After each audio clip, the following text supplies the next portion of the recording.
No, I have. I do, instead of the 99 cent. So,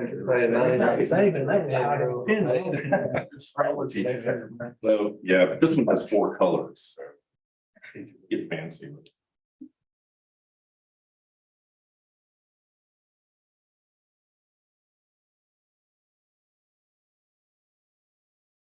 All right, sorry for the delay. We'll go ahead and call the meeting to order. And the first thing we need to do is approve the agenda. Have a motion to approve the agenda. Approve the agenda. Motion, any discussion? Discussion, all those in favor, raise your hand. Approval of the agenda. Now the approval of the consent agenda. Have a motion. Make the motion to approve the consent agenda. Okay. Discussion, all those in favor? Okay. Public comments, I don't see anybody. Closing public comments. Okay, on to reports. First is the mayor's report, and Paige has a letter from Linda. Dearest Town of Silva citizens, commissioners, and staff, it is with great regret and sadness that I must tender my resignation as the mayor of the Town of Silva, effective today, January 26, 2023. On November 14th, I underwent a planned heart surgery. The surgery went well, but some serious complications arose. I'm making good progress, but must devote my full efforts into recovering my health. The Town of Silva deserves the full attention of its mayor, and currently I am unable to see that the town matters with the detail needed. During my 9 years as a commissioner and 7 years as mayor, I've loved serving the citizens of Silva. I'm passionate about this town, its residents, and businesses, and have enjoyed working with the wonderful employees of the town. As a Silva business owner for over 33 years, I know that citizens, businesses, and civic groups are what keeps the community vision moving forward. The town's employees and board of commissioners are imperative to implementing that vision. I leave Silva in good and capable hands. I'm grateful for so many accomplishments made in Silva over my 16 years of service, some of which include the downtown streetscape revitalization, becoming a part of the North Carolina Main Street program, Silva's addition to the National Register of Historic Places, the preservation of a portion of the Plot Balsams with the Pinnacle Park and Black Rock Creek conservation easement, and securing the funding for Allen Street slope failure and Bryson Park repair and upgrade. I've also enjoyed working with surrounding municipalities, Jackson County, the Eastern Band of Cherokee Indians, and representing our wonderful town while serving on the boards of both the North Carolina League of Municipalities and the North Carolina Mayors Association. I love Silva, and I'm so proud of what Silva has accomplished. As we move forward and continue to grow, I hope that the residents of Silva and Jackson County continue to support local businesses, the town government and its employees, and each other. Together, we can continue to make Silva the best it can be. Again, I would like to thank the residents of Silva for your support. Serving you as an elected official for 16 years has been a joy. I'm proud of Silva and what we have accomplished together, and I look forward to what the future holds for our wonderful town. Most sincerely, Linda Sossman.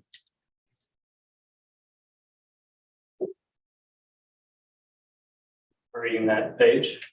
So in light of that news, I would entertain a motion that we amend the agenda to add a discussion of how the board would like to proceed from this point forward with Linda's vacancy. I'd like to make a motion to amend the agenda to appoint a mayor today. Is that how it reads? Make a motion to discuss board vacancies, including the mayor seat. Oh, gotcha. Okay, I'm motioning to discuss board vacancies, including mayor's seats. Okay, we will add that at the beginning of new business in front of the NC Governor's Highway Safety Code. And David, could we take a moment to thank Linda for all she's done for the town? And I want to say that I'm very excited about the projects that we're able to start soon because of her efforts over her tenure. Yeah, she has served this town incredibly well. She's been a tremendous inspiration to me, and she has overseen a number of significant projects and gotten a lot of projects started that unfortunately will be beginning this year during her vacancy. But given how long she's been involved with the town and how dedicated she's been, I don't think this is her stopping any of that. I think she just needs time to recover, and she'll be back involved with helping the community. I don't think she can get that up. So if anyone else has anything that they want to add, please. You want to start with you? It's just been a pleasure to serve with Linda. That's 9 years for me. I've enjoyed being with her. So I wanted to say, first off, how much I respect Mayor Sossaman for putting her health before a job that she really loves. I know how hard it is for her to do that, but it's, someone's health is above all the most important thing, in my opinion. She's showing all of us how much she cares about the town and about herself. I'm really going to miss her on the board. I've enjoyed learning from her how to be a commissioner and how to serve the town that we both love. I cannot think of anyone else that loves Silva more than Linda Sossaman. We will truly miss her experience in the town board, but I know I can always run an idea by her if I need to, because I know she'll be around. I wish her a rapid recovery. And, one of the hallmarks of being in these seats and being involved with the town, I mean, we come and go, but the town is always here. And it's so important when you leave the town board to leave the town better off than when you came, and she clearly has. And she said all kinds of great stuff, everything from, we've had our differences, whether or not we should tear up a good street or whatever, but, she's been amazing, an amazing mayor and neighbor. And one time she even found my lost dog. Yeah, I'll just say that I'm inspired by her service and her dedication to all of us, to public service, and I wish her all the best. Yeah, I'm very thankful, even though I only got to serve with Linda for about a year now. Just seeing her commitment to Silva and how much she cares about Silva and this board and her work. Definitely inspiration, and I wish I could continue to serve with her. Gonna miss Linda for sure. All right, so I believe we just had the motion to amend the agenda. So we'll all vote now. This is any more discussion? Okay, all those in favor of amending the agenda to add discussion of board vacancies, raise your hand, say aye. Aye. Okay, now we'll go through commissioner reports and we'll start. I just was hopeful we might be able to get an update on Highway 107 in the next couple of meetings. I know some businesses are being asked to vacate their buildings soon, so to me, it seems like there's some momentum happening, so I would just love an update on that. I really have Jake, thanks for taking care of the pothole out there. I'm like, this is one of those things that like the simple town government things, like everyone, that is what people want. The potholes fixed, and I totally appreciate you guys getting on top of that. Okay, so just a small thing on the art. We found a nice location for the Scooby-Doo Purr Pod in Bridge Park. I think it's a location it's in the front of the gravel parking lot, and it'll be a place where it'll have low maintenance and we won't have to really worry too much about it for a while. On that note, I got a call from the Museum of the House Cat, and they will be opening their doors again on April the 1st. And they are looking for volunteers and docents. So if anybody out there would like to let's volunteer for the House Cat Museum, that would be awesome. That's all I have today. I don't have anything to report today. Thank you. And I'll go last here. 2 meetings I want to briefly talk about. Vern and I attended a meeting with NC Growth. I think I mentioned this in the last meeting about a feasibility study for a sort of an entrepreneur incubator space / co-work space. Dogwood Health Trust put us in touch with a company or an organization that they funded, NC Growth, that can do a feasibility study for us. That is essentially no cost. They do ask for a donation. But there'll be more stakeholders than just the town of Silva involved with that. But we met with them a few days ago, and the plan of action moving forward is they could have a rough draft of a statement of work within a month, and then about April, May timeframe, they could start on a feasibility study.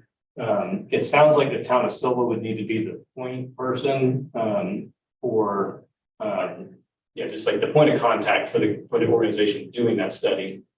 So I guess it's probably at the point now where, staff is going to be involved with that. I don't see the time commitment that tremendous, but it would be good to have the board support before we move forward with that. It wouldn't be a financial cost, really, at least not at this point. So it really would just be. So if we need an incubator space, or or how we can do it, or where we go. Right. So one of the things it would look at are the different models for one. Western Carolina University had discussions in the past about running one in Silva. So it would look at like a nonprofit model, a public model, private model, things like that. It would do market research to see if there's a need for one. And then it would explore like how it could be used as a small business incubator space, things like that. But the focus would be on the Silva area for having something like that. And then that study can be used to get grants, either, be it by a nonprofit or a private entity, however, I guess depending on what option gets implemented from the plan. But it's something that would have I think, a direct benefit to the town of Silva, its residents, its businesses. And it's essentially free, so. Is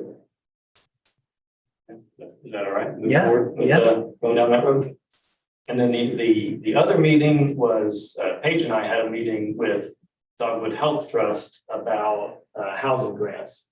And I'm sure you all remember we had talks with the county about getting some funding together to attract low-income housing development. And Dogwood Health Trust, it sounds like, would be able to be a third partner in that relationship.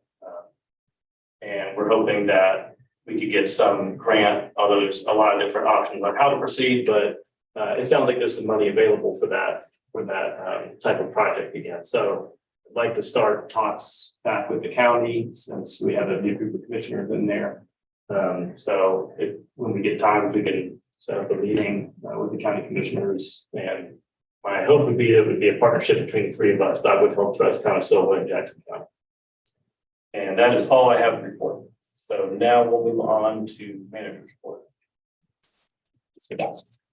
Thank you all. Just a few things. We have our budget work session after this meeting, so please stick around. For Allen Street, Frontier will start setting poles over the next few days for the utility relocation. That cable that was back ordered has been shipped this week, so we're close to getting the contract on the slip repair. Jake, Eric, and I have been looking through that for the latest draft version. And I'm still waiting on approval from HUD for the grant documentation and project scope that I submitted for that community project funding grant from Hawthorne, the federal grant for $200,000. So I'll let you know when I hear about that. On Skyland Drive, the contract was approved. You may have seen the signs and flags going out Skyland Drive. So that should start soon. I spoke with our project manager, Garrett Hayden, yesterday, and they expect the completion date to be this August. And next week, the end of next week, I'll be at the North Carolina City County Management Association Conference in Winston-Salem. That's all I have. Questions? Okay, Public Works Department report. Morning, everybody. One update I'd like to add on Allen Street is the erosion and soil control permits have been approved and we've received those. That's one more step closer on that. Ward's Heating and Plumbing conducted their annual day of service on Martin Luther King Jr. Day. And remulched the bump outs downtown. They mulched it both parts and they repainted the bathrooms at Poteet Park. Super grateful for their help doing that. It looks really good. January the 30th through February the 1st, I'll be attending a contracting, construction and design course administered by the School of Government. I'm pretty excited about that, given everything that's fixing to kick off here in the not so distant future. Sure you guys have noticed, not just on Ripple Run, we've been on a pothole campaign all over town. If you see more, as asphalt becomes available with these wild temperature fluctuations, some days we can get it, some days we can't. We have been trying to chip away at that issue all over town. And lastly, I would also like to thank Mayor Salzman for her many years of service, the legislative funds that have literally allowed us to make these repairs on Allen Street. We wouldn't be doing any of this without her efforts with legislators. So I'm deeply grateful for her service and for her contribution to that. I wish her a speedy recovery and send all the good thoughts. That's it. Any questions? All right, thanks, Jake. Police Department report. Good morning, everybody. I'll start off where Jake left off. Yeah, I'd like the chance to publicly thank Mayor Sossaman for everything that she's done for us at the police department and also for the whole town. So I think her service really is an example to spend that many years in public service. Those of you who are involved in it know what it means, and to spend that much is really incredible. So thank you, Mayor. We've made it through our event season, and then we're already planning the next event season. We're already working on greening up the mountains, so that's getting building right back up. We're fully staffed, taking advantage of this. We've started doing some projects that have been put on the back burner for a really long time, and one of them that I'll tell you about is we're going through a complete audit of all of our files and documents at the police department. And if you don't know, that is rooms and rooms of files and documents and thousands of file folders, and each file folder has to be opened. You have to look at every document in it, compare that to a general statute. That's always complicated, and decide how long do we keep this? Can we get rid of this? Should we keep it? What should we do? Anyway, project is taking months and will take more months, but it's not exactly exciting police work, but it is definitely what needs to happen. And it's past due, and it's, in order for us to be the police department that everybody expects us to be, that's what one of the things we have to do. So lots of time spent on that. On that note, we just are finishing up our second intern from the Heights program. I'm very familiar with that program, and shout out to Carly. She has done so much of the work with these files. She's done a really good job, and we're really happy to have her, so much so that we asked to keep her a little longer, and she volunteered for a couple more weeks of work. So I probably wouldn't have if I was her, but she did. So anyway, thanks to Heights and thanks to her for sure for doing that. So that'll take a while. We'll be doing that for a pretty good while, but definitely needed. So another thing about that real quick is not only do we have to go through those files, but we also, all those files, what is deemed that we need to keep. Some things we keep forever. We're not allowed to ever get rid of. Some things you have 15 years. A lot of things just to track down the disposition of what happened to the case. And then you decide how long you have to keep it, that kind of thing.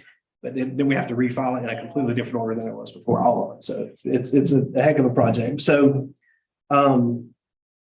community care, touch on that real quick. Lots of successes there. It continues to get a lot of attention statewide, and we're in the pre-application phase of a potential grant that could pay for our liaison for a number of years. Don't know how that'll go, but that's something that we're excited about and looking into. Program has really turned into a vehicle for teamwork among our local care providers, I guess is the best way to say it. For whatever reason, we're finding ourselves in rooms with people at a table that don't usually sit at the table together, with housing, treatment. All these people are coming together. We're bringing those people together for our program.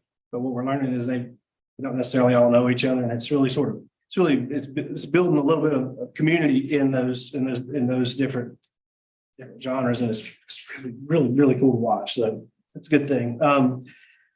We are, every year we have mandatory training we have to do. That's mandated by the state. We're being fully staffed. We're able to hit that pretty hard quickly, so we're almost finished with that. By February, we'll be finished with this year's training, so that's good. Last night we participated in the National Point in Time Count, which is it's kind of a method where take one point in time in the country and try to count folks that are homeless to get, and there's actually an information sheet you do with them to gain data from them and to get an idea of what a snapshot in time, what it looks like. And talking about that, the homeless population takes up a lot of my time. That's a whole lot of what people want to talk to me about, and a lot of our calls for service. I've started doing some, I call them officer surveys. At the end of an officer shift, they fill out this little survey in an effort to try to understand what they deal with, the different social issues they deal with daily. And so the homeless, the parameters of this, what did you get called to today? Not something you initiated. What did you get called to today where you dealt with this social issue as a factor in that situation? And for our homeless population, it's 100%. Every day they have something to do with that. So it's something that really is affecting our town. And so those surveys, as we can do more and more, obviously that'll be more and more information coming from that. That'll be helpful. So we are a year in from our community care liaison really kind of catching speed and really getting into the program. And the population is increasing, but I can tell you that we are in much better shape as far as that goes than we were a year ago. We know a lot of folks aren't homeless now that were, and because through the program and through the resources, but also it's very much more managed now. We know what's going on, and we don't have as much trouble with that population, like the ramifications of it. So just this past week and this week, we've got 3 folks that have got pretty good solutions to their issues that keep them from having to be homeless and having to be, behind a building or whatever. The reasons why we get calls for them. So my opinion, the program is definitely working, and the numbers are going to show it. So it's pretty interesting to watch. But call wise, we've been busy but manageable. We've not been overrun by calls, which is nice. So being fully staffed really helps. So that's all I got. Any questions? Yeah, I just wanted to point out with the community care liaison program, it's awesome. We were talking a little bit. Something that gets lost in this is a lot of times for someone who's homeless, addiction problems, they trying just to navigate the system that's available for help is nearly impossible because the system is such a mess. And the community care liaison is able to act as an advocate for these folks too. So it really helps out getting them, even if they get help, to actually get them through. So I just wanted to kind of point that out. It's a pretty awesome program. It fills a gap of something that nobody else is doing. And I'll often say a lot of times it's not necessarily police work, but it's nobody else's work either. Nobody's doing this. And so we are the ones that have to go to a situation once it's degenerated for a week or whatever, and now this guy's mad at this person or whatever, and there's a dispute now. What we're trying to do is take a look at this program from the front side of it. So it's pretty common for me to get a message from somebody in the community and say, there's a new homeless person sleeping on the side of the building, where the old, doctor's office used to be or whatever. We go straight out and meet them. Who are you? How did you get here? What do you need? What can we do to help you not be homeless or not, and so it's working. It's plain and simple, it's working. And it's hard to measure like the things that don't happen, and that's always tough. So the upstream solutions are clearly the way to go, but sometimes it's hard to capture, what didn't happen because we did this. And so it's important to kind of keep that in mind, I think. It helps set a culture too with officers, because if, as a police officer, if the first 3 interactions you have with somebody are negative, they're human beings. I mean, then they have a negative impression of us. If their first 2 interactions with them are positive and there is no conflict, they're not trying to solve some problem that somebody has. It's just what do you need? I'm gonna pass you off to Galadriel and she's gonna meet with you for a little bit. Like, that's a whole different, now when you see that person again, it's a whole different interaction for both sides, not just one side. It's pretty much. Thanks, Chief. Any more questions, comments? No, okay. Go on. Well, I'll start like the rest of them. Thank Mayor Saltzman for all the help that you've given us over the years. I think he's helped us do. One of the major things is getting the paid staff. And that's been a big help for the last, since July. Next thing I want to talk about is something that Ben asked for last week. A little more detail. Oh, great, thanks. Yeah. Okay, I've got December and January is what I've got.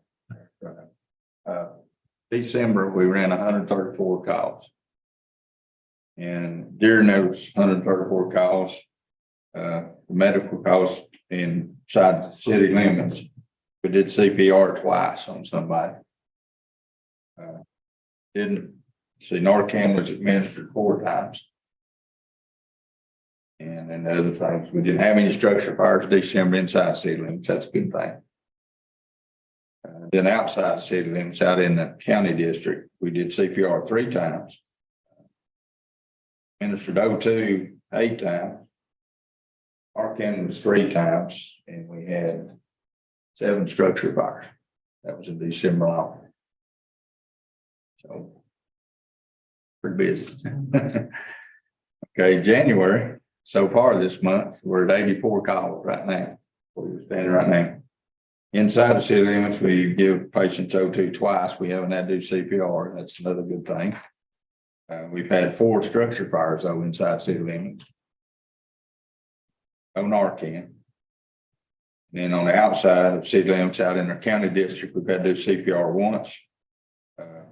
Oxygen was administered 3 times. We've had 3 structure fires. Narcan has been administered once so far this month. We also had some overdoses with no Narcan, as mentioned that. Last month of December, that happened 5 times. Was able to get them awake or whatever without. So. That filled in. Yeah, no, thanks for breaking that down. It's helpful to know kind of what's going on. Yeah, It's the surprising thing to me on this is how many structure fires we've had. yeah. When my business, we go and I've been to a lot, obviously. So I don't think that much about it. It's, I mean, as far as numbers, but when you see it on paper, that's an amazing number.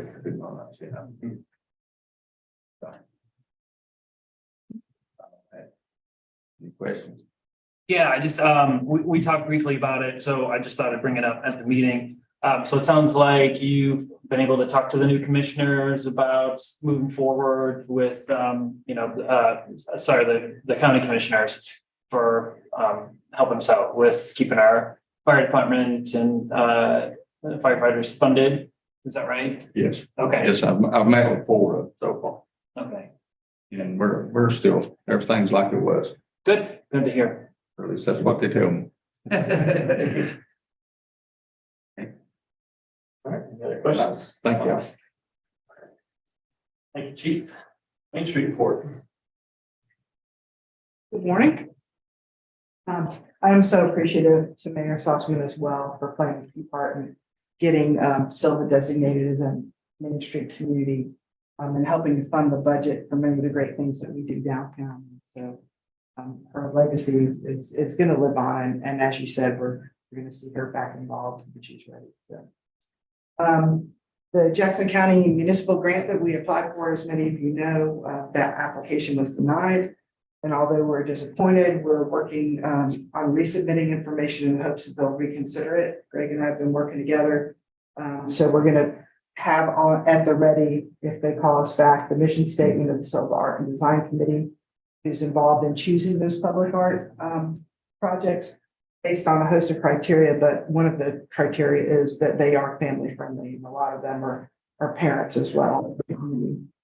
And it also reflects the town. So obviously that's a criteria for us. If we can't come to an agreement on what they consider appropriate art, and if the art portion continues to be a source of contention, then pull that out. And we'll omit that portion of the grant request and ask for the kiosks and art walk materials to be funded instead. Greening Up the Mountains, we had our first planning meeting for our festival on April 22nd. This is the 25th festival that we will have. Our new directors, the Haskets, are doing a great job. They've already reached and exceeded their goal of securing sponsors. And we currently have already 55 vendor applications. So that having a full roster of additions already, we're kind of ahead of schedule, which is great. The Silva Blue Hawk is scheduled for April 1st. And we'll go back to its original format as one day event. Tickets are already available to purchase, and we have a lot of those that have already been purchased on the Main Street website. And the souvenir tasting glasses this year will be plastic and branded with the social district so that they can take it out of take their tastes out and go downtown. It will relieve some congestion, some of the issues that we've had in the past with that. So we're really excited about that, and they can continue to browse the town with that as well. And then finally, the apprentice program, our downtown culinary apprentice program is continuing to grow and help our restaurants attract and retain good talent. So the state is set to add more incentive funding to this program, and will be continuing to work with the merchants to get apprentices placed. Does anyone have any questions? So on the brew hop, can they use their metal, can the metal social district cups be used?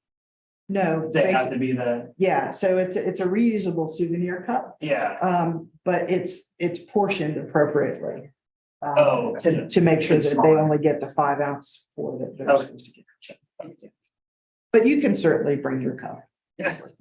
well, I would just want to encourage people with cups Right. to bring them and then also purchase metal cups. Thank you. Anything else?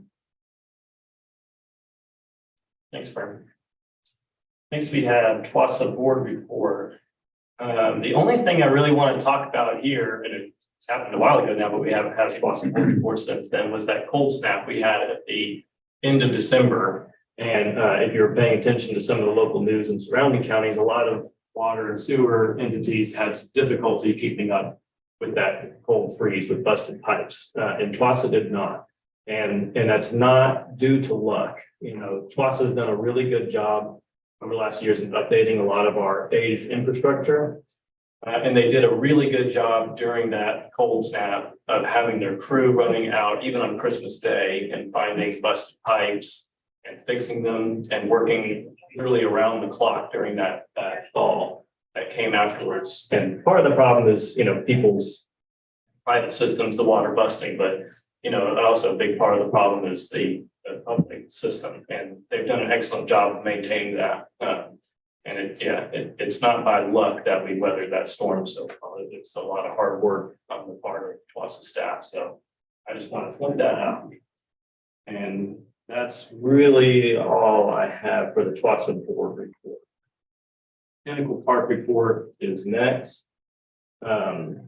We have our next meeting here next week, so I'll have more updates then. I believe, and I have to look, I should have looked this up before, but I think that the final draft is due next week or this week for the botanical survey. For Pinnacle Park, I think we extended them to the 27th January. I have to look to be sure, but I think if we haven't gotten that, we should be getting that any day now. That's the only update I have on that. Okay, that concludes reports, and we'll move to new business. The first item on the agenda is discussion of board vacancies and mayor vacancies. Okay, so the board needs to appoint someone that is a town resident. Most commonly, you would appoint somebody from the board. So to structure this, do you have someone in mind that would like to serve or that you would like to nominate? Let's go that route first. And then if so, we'll get to the next step first. This is for mayor. mayor. Yes. Yes. Yes. So do we go ahead and do that now or? Just talk about it without making motions. I would nominate David Essler to be interim mayor. Yeah, I would be glad to serve, absolutely. Okay, so how that will go is if that's what the board all agrees on, you would be sworn in the next meeting. And then you would hold the office until the next election in November. And then that election will be for a 2-year term. And that will get us back on our 4-year staggered cycles. So And then we would need to fill the vacancy for Mayor Pro Tem next meeting also. And, So not today. right, Okay, the new mayor has to be sworn in before you can have a mayor pro tem. Yeah, okay. yes, because So, the vacancy has to occur. right, okay. And Amanda has been a tremendous help going through these changes and figuring out how to go through this. So we've done this before with a commissioner seat.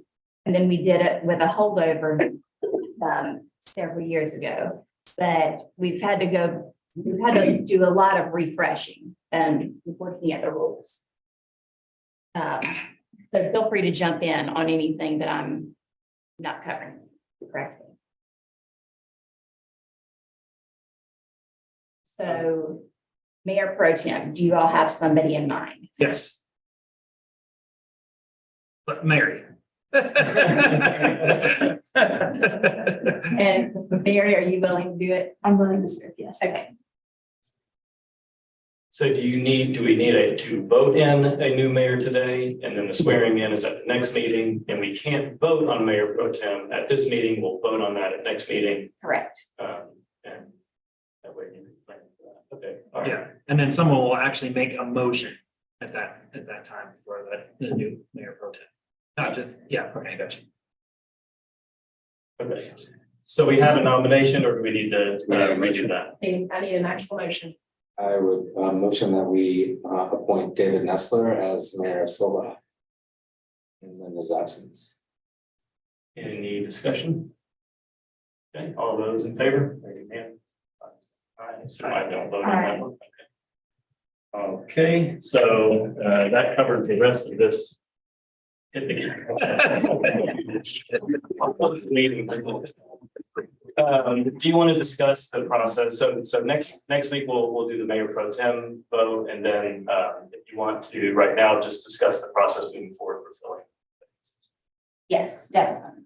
Okay, so what we'll do is an ad for candidates. And we'll run that in the paper, the February 2nd and 9th. And interested parties should contact Amanda for the application. And this is so that she can explain the process for filling the one-year term. And because they'll be essentially filling David's seat for 1 year until the November election. And then we'll also encourage them to attend upcoming meetings.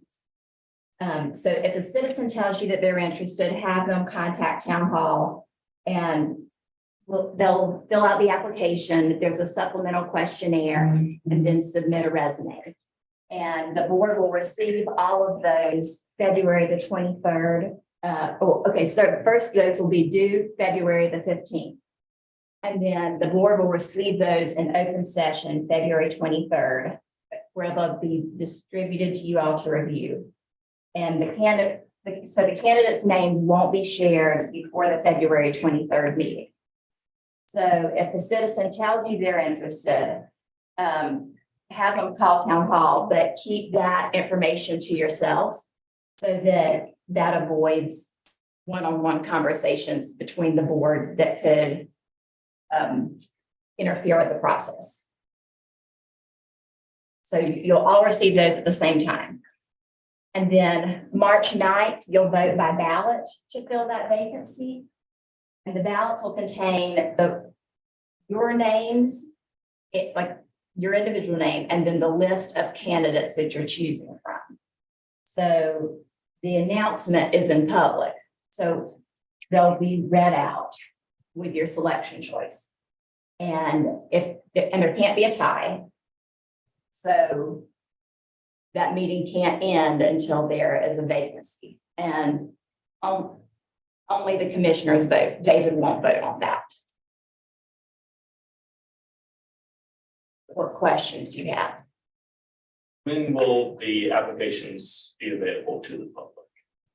So, They're ready now. okay, they are, okay, they can't go out before the swearing in next week. Okay, so they're available now. Yes. And so folks can, and again, just if someone asks me about it, I say, apply, Yeah, contact, who do they Amanda. talk to? Amanda. Okay, so call Amanda, call town, call Amanda, and then ask for an applicant, or is it on the website, or? Okay, they have to, We're having them ask for an application so we can explain the process. oh, gotcha, okay, And how we're taking them ahead of time is saying that there's an upcoming vacancy. and then we'll get them on the 23rd, so basically on the 23rd.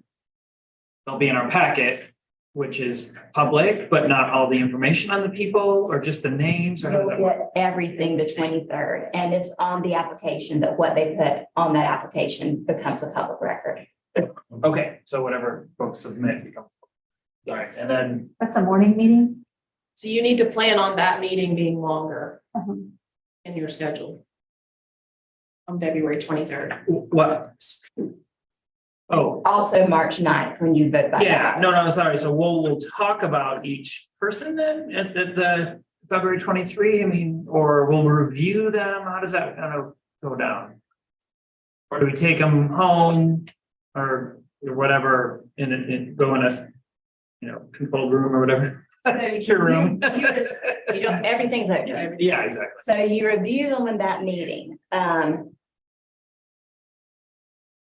I don't know that there would be reason to discuss them that meeting. I think that would happen the March 9th meeting when you vote. Yeah. So we're basically just, we have access to them, that we just get the information. So that's what I'm wondering, it's not gonna be necessarily longer. Well, it just depends on if you have questions at that point about what you receive. You won't discuss the applicants themselves. It's just about what you receive, what you do with it or whatever. Okay. It can tend to be longer.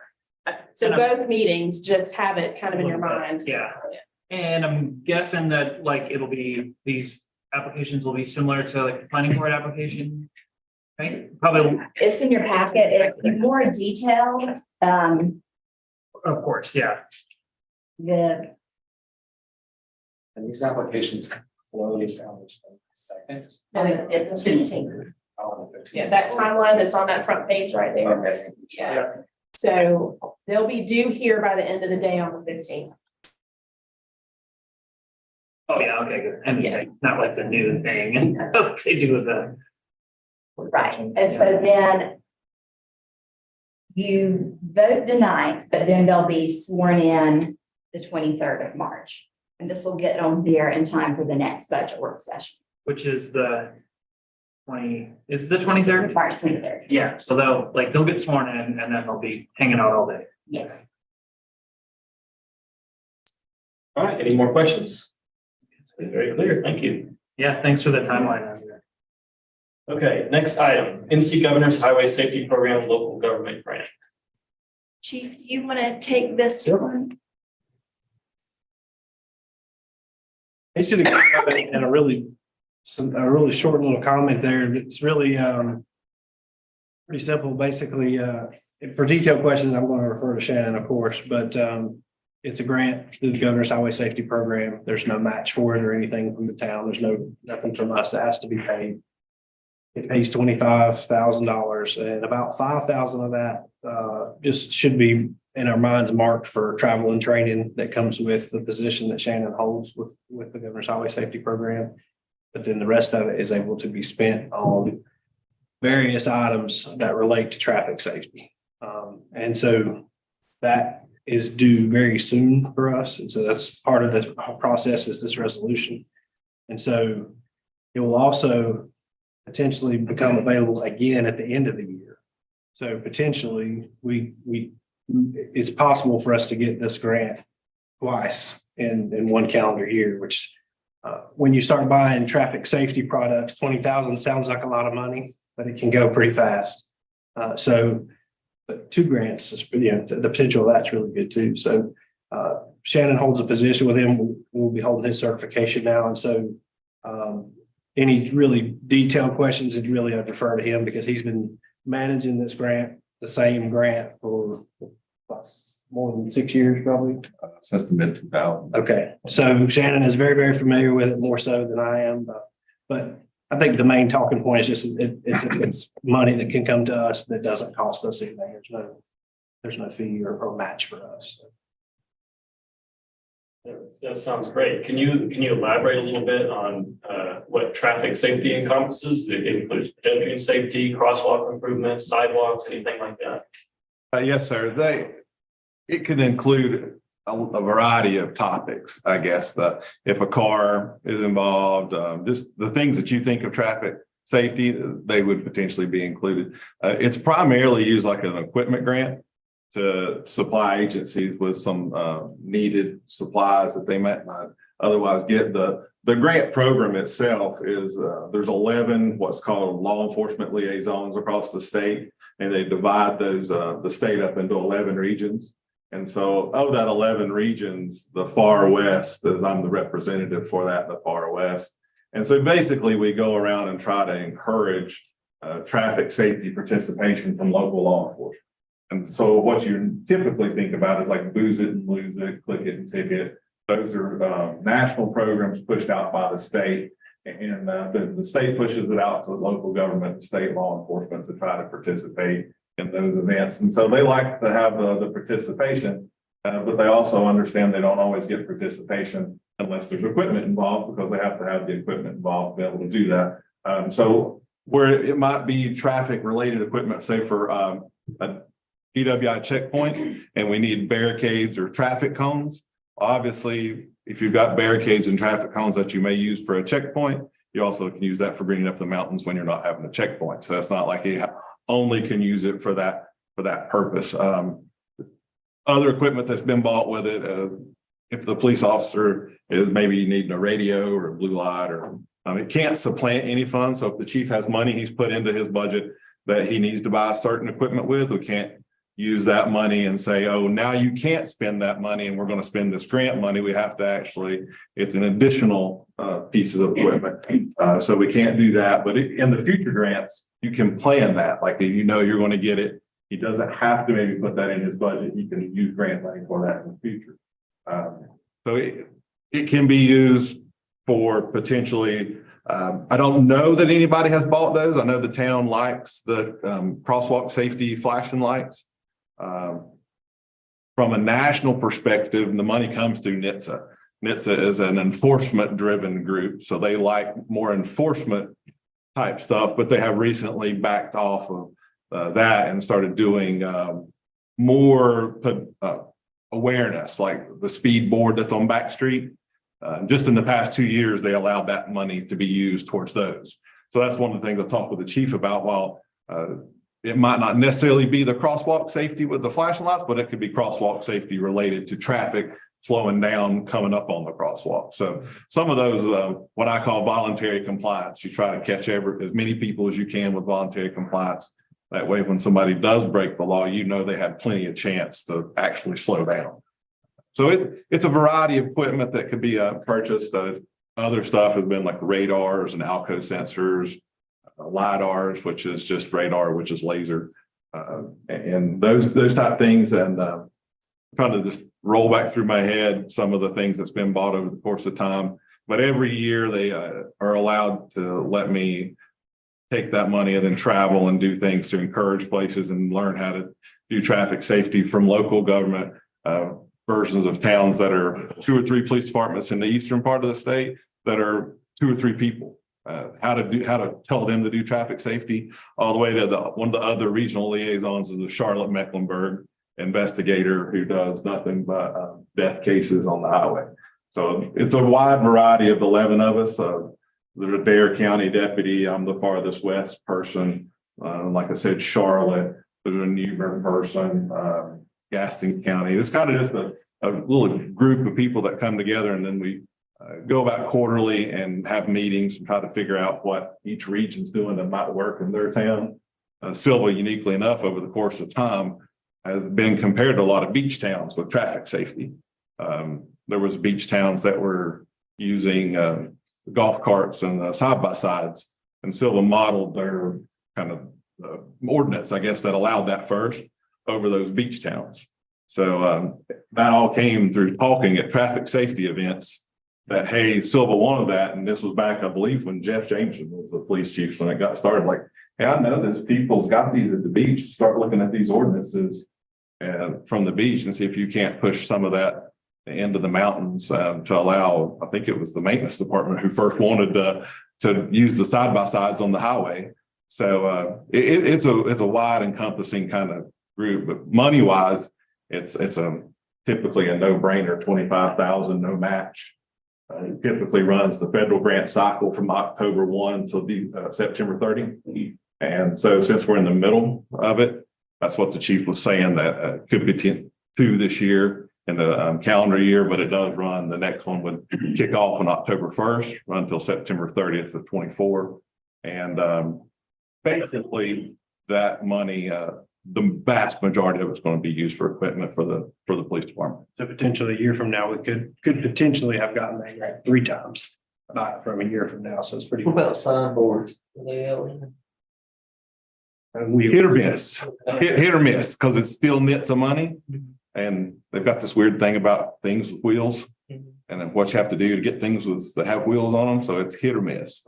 You really have to just see what the attorneys for NHTSA is saying that they can spend the money on that year, because it is congressionally funded money that gives them to NHTSA to divide up. And if somebody put a little stipulation in there at one point in time, and as it was getting approved for Congress, it doesn't make it all the way down to be able to do it, or then that year you might be able to. So but potentially, yes.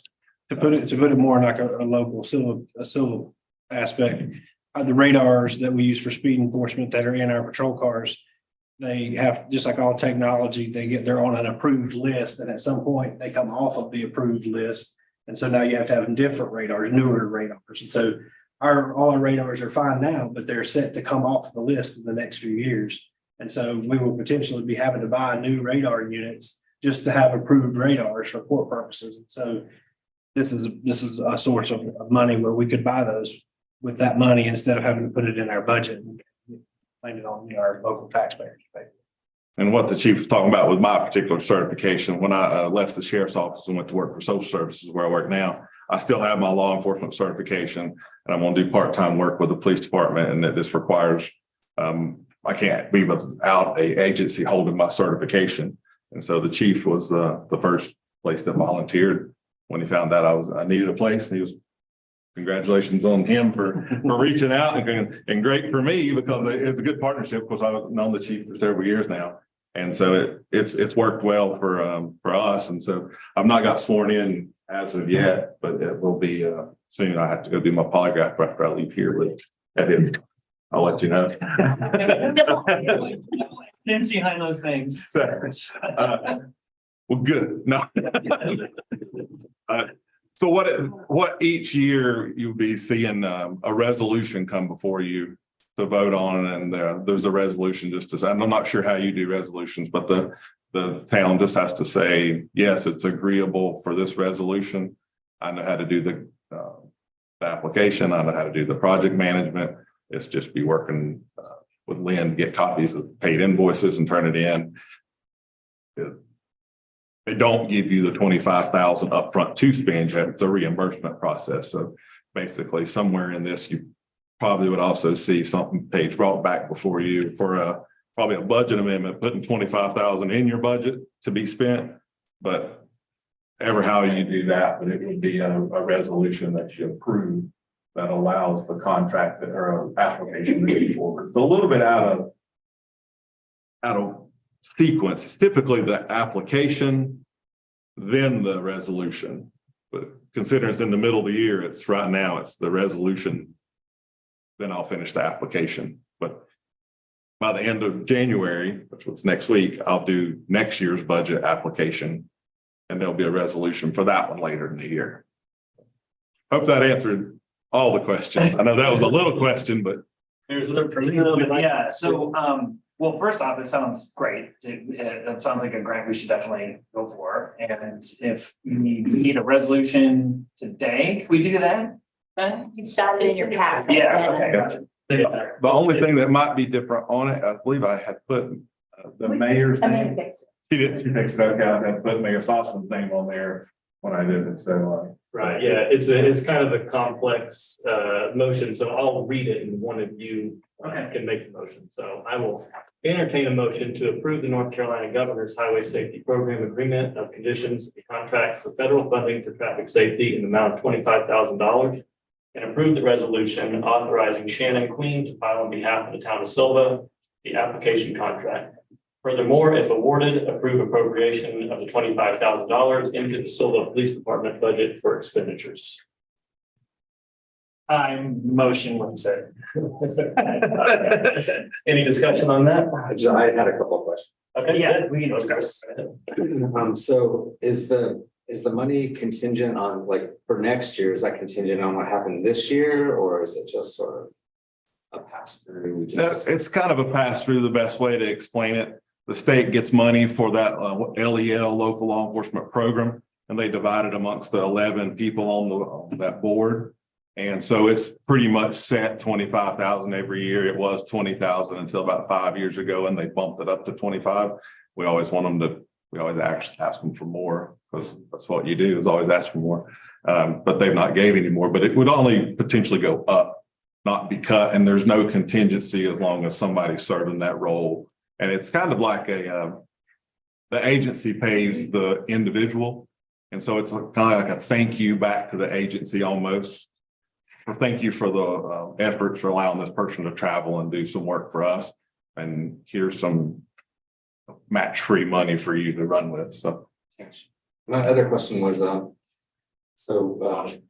we've been talking for a long time about pedestrian safety in Silva, and one of the things that I've noticed is that the crosswalks themselves are old and tired. They need new striping. They need higher contrast for motorists. So is that something that we could do with this money? I don't know, because I've never asked for that. I have been a huge proponent of the designer crosswalks, I call them. And actually, at some point in time, I think I sent Paige a thing years ago about trying to get the prettiest crosswalks, which I'm a firm believer that the crosswalk design that the state has doesn't work. I've met with DOT as the LEL and as a former deputy to say, I don't think that it worked, because we did the same thing in the town of Dillsboro. We wanted the crosswalks coming into the town to look different. I think they call them decorative crosswalks, but the ones I say, go to Gatlinburg and look. Like Bryson City, those kind of. Yeah. I think everybody slows down at a different speed when you think it's something in the road. And if it's just crosswalks with hash marks, I don't think that gives our brain the notification that you need to slow down. So I'm a big fan. What I'm getting at. So I'm a big fan of those. So I would definitely ask. That's a potential. I don't know, because it's considered to be an equipment grant. I don't know if they would pay for a service. I don't know what that service even costs, but I do know it falls on the local jurisdiction to pay for it. The DOT won't pay for it. Right. But that would go along with like the signs that we have out there. That's equipment, right? That's equipment. I would think those are potentials. Like the radar boards with the, slow down, the speed stuff, But just the ones that are like, the ones I'm always harping about, just the ones that are stuck on the ground, like the ones we have out in Grindstaff and such. Because I just wanted,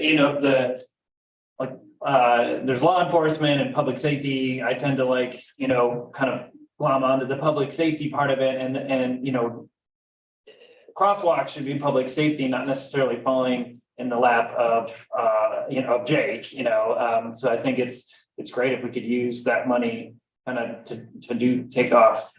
Jake's gonna have to put things in, but but not coming out of his budget or helping him with his budget. So and I can double check with Jake after and see what those costs are and contact the highway safety office, and they may have to get approval from the Washington DC office if it's even one of the things that they can approve. I don't know anybody on the other group, none of the other 10 who have bought those, but there's always got to be somebody first. Yeah. So, but I definitely will find out. Okay. Yeah. Awesome. Yes, ma'am. I would love to see maybe maybe not this time around, but in future grant cycles, equipment for the hearing and visually impaired in our community as far as safety goes. Okay. Great. Yeah, and I got, that'll be another thing to come up to check on, I guess, is when 107 starts to get redone. I mean, I know we're gonna.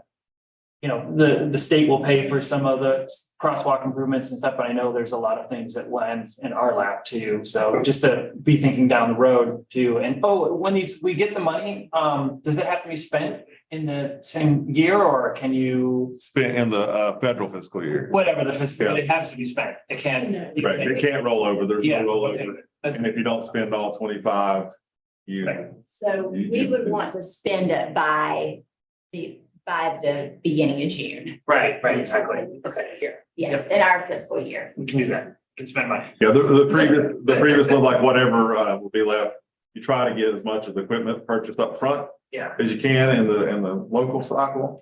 And then there's a little bit left for the travel after that up until October. But you try to get it hurried and done, and especially because if you don't spend it, I can do a budget modification and try to spend it, but they want that all done by June 30th too. So any money that doesn't get spent exactly how the grant's laid out, you can kind of recycle it and try to spend it on something else that they approved. And if there's this isn't the only grant they do either. So their buckets of money come from NHTSA with earmarks on them. So that's the reason I have to ask them, because they're under a rule of what that money has to be spent on themselves. And then if there's other monies that are available that they know of, I don't mind applying for that stuff either. I mean, I can write grants like that pretty easy, so. Right. But I'd be glad to look, especially with the impaired, visually impaired stuff. That answers your question. Yes. Yeah. Yes, I appreciate it. We're very appreciative Thank you. of your expertise on this. Yeah, it's good to have you. Yep. All right, we have a motion on the floor. Any more discussion? All those in favor, raise your hand. Aye. All right, that closes that item. We have special event request from Innovation Brewing for Green Up the Mountains. This request is put together with Bernadette and Nicole from Innovation, and it's to have the beer garden at Green Up the Mountains. How much do we approve this? Any discussion? Okay, all those in favor, raise your hand. Aye. All right. Next item, special event request, Innovation Brewing at Concerts on the Creek. Yes, this form includes all 16 Concert on the Creek dates. It would be a similar setup to Bringing Up the Mountains. If the board approves it, the staff can sign the approval and collect the fee per concert. And someone. I make a motion that we approve the special event request for Conference on the Creek. Discussion. All those in favor? Aye. Motion passes. That is it. I will entertain a motion to adjourn. I motion we adjourn.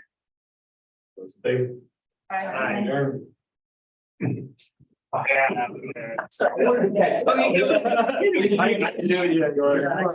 Stage public works. To me, we should stay up like.